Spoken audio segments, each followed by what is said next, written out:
Free bus పెడితే ఓర్వలేదు మీరు. ఎందుకు తిడుతున్నారు? క్యాబరెట్ డ్యాన్సులతో ఎట్లా పోలుస్తారు మీరు? ఉల్లిపాయలు పోల్చుకుంటున్నారు, ఇది పోల్చుకున్నారంటే చేతిలో కంప్యూటరు సెల్ ఫోన్ పెట్టుకొని వర్క్ చేసుకుంటూనే ఫ్యాషనేట్గా మీకు మీ లాంటి వాళ్ళకు పనికొచ్చే వర్క్ కాబట్టి మీరు దాన్ని గ్రేట్గా చెప్తారు. ఒక సాధారణ ఉద్యోగి పొద్దున్నక డ్యూటీ చేసుకొని ఇంట్లో పోయేటప్పుడు 5 అవుతుంది 6 అవుతుంది అని తన ఊళ్ళో తను పని చేసుకుంటే అది కించపరుస్తారు. అంటే శ్రామిక మహిళల వర్కులను, శ్రామికుల యొక్క స్కీమ్స్ను వాళ్ళు కించపరుస్తున్నారు. వాళ్ళు కొన్ని వర్గాలకే ప్రతినిధులు, అందరికి కాదు. అందుకనే ఒక్కటి కూడా మరి మీరు ధనిక రాష్ట్రంలో 500కి ఎందుకు గ్యాస్ ఇవ్వాలని ఆలోచన రాలే మీకు? పేదవాళ్ళు 100 మంది, కోట్ల మంది, అంటే చాలామంది పేదవాళ్ళు ఉన్నారు. పేదవాళ్ళకు 200 యూనిట్ల కరెంట్ ఇవ్వాలని ఎందుకు ఆలోచన రాలే? మరి పేదవాళ్ళకు 2500 ఇవ్వాలని నీకెందుకు రాలే ఆలోచన? మేము పెట్టినాం, ఖచ్చితంగా మేము చేస్తున్నాం, టైం పడుతుంది కొంత, ఇవన్నీ స్కీమ్స్ చేస్తున్నాం. నువ్వు చేయనే లేదు. నువ్వు ఇంకేమన్నా ఉంటే కొత్త పాలసీలు తీసుకొచ్చి పుస్తకాలు కూడా అమ్ముకొని తాగే అట్లాంటిది ప్రోత్సహించినావు నువ్వు. కానీ మహిళల్ని ఎంకరేజ్ చేసే రకంగా ఎక్కడ ప్రోత్సహించారు? ఈ రాష్ట్రంలో పాపము అధికారం లేకుంటే విలవిలలాడేది వాళ్ళ ఫ్యామిలీ.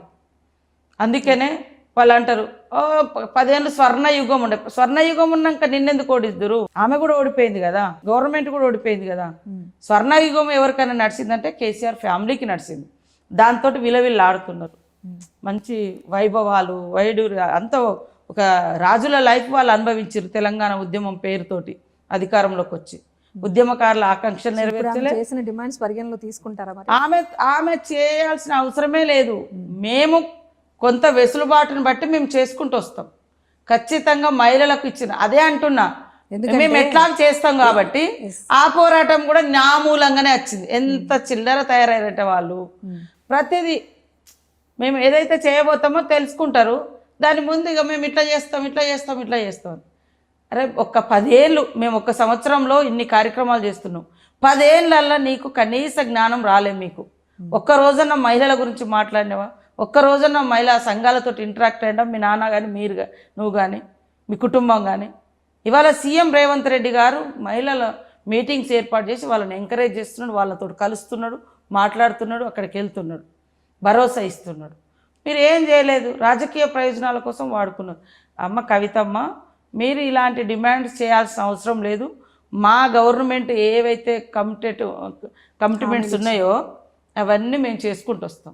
నువ్వు హైజాక్ చేసి నా మూలంగానే వచ్చింది, నీ మూలంగా ఏది రాదు, మా మేనిఫెస్టోలో ఉన్నాయి, మేము చేసుకుంటూ వస్తాం. అది. సో ఇంకా మహిళల రిజర్వేషన్ 33% రిజర్వేషన్ పైన మీ అభిప్రాయం ఏంటి? అలాగే గతంలో ఇదే కవిత గారు ఇదే అంశాన్ని తీసుకొచ్చినప్పుడు కూడా ఎన్నాళ్ళు గుర్తులేంది ఇప్పుడు తెర మీద తీసుకొచ్చారని చెప్పేసి ముందు స్పందించింది మీరే.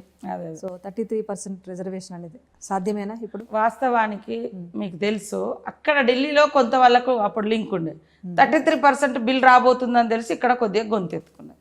మరి ఆమె పార్లమెంట్లో ఉన్నప్పుడు అదే దీక్షలు, అదే పోరాటాలు 5 ఏళ్ళు చేసిందా? చేయలేదు. 10 ఏళ్ళు ఇక్కడ అధికారం ఉన్నప్పుడు చేసిరా? చేయలేదు.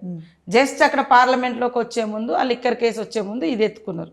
జనం అంతే, ఆమె పాపం ఏదో 33% కోసం పోరాడుతున్నది కాబట్టి కేసు పెట్టిరని అనిపించుకోవాలని.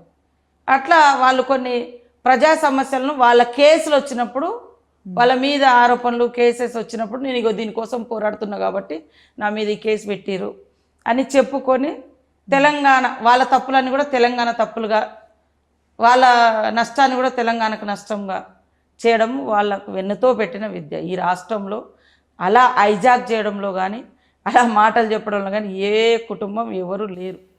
కాబట్టి ఆమె మాట్లాడక ముందు నుంచి సోనియా గాంధీ గారు ఆల్రెడీ గతంలోనే ఈ ఎజెండాను తీసుకొచ్చి పార్లమెంట్లో పెట్టి, అప్పుడు కొన్ని ఆబ్జెక్షన్స్, ఎందుకంటే మా పార్టీ ఇండిపెండెంట్ పార్టీ అంటే సంపూర్ణమైన మెజార్టీతో లేదు ఆ రోజు, అలయన్స్ పార్టీస్తో ఉన్నప్పుడు కొన్ని అలయన్స్ పార్టీలు వ్యతిరేకంగా మాట్లాడిన సందర్భంలో మాకు స్వతహాగా రాజ్యసభలో బలం లేకపోవడంతో అది ఆ రోజు ఆగింది. తర్వాత ఇక బీజేపీ సంగతి తెలుసు, ఎప్పుడు ఎలక్షన్స్ ఉంటాయంటే అప్పుడు ఒక ఎక్కువ మందిని ప్రభావితం చేసే ఎజెండాను పట్టుకొస్తుంది.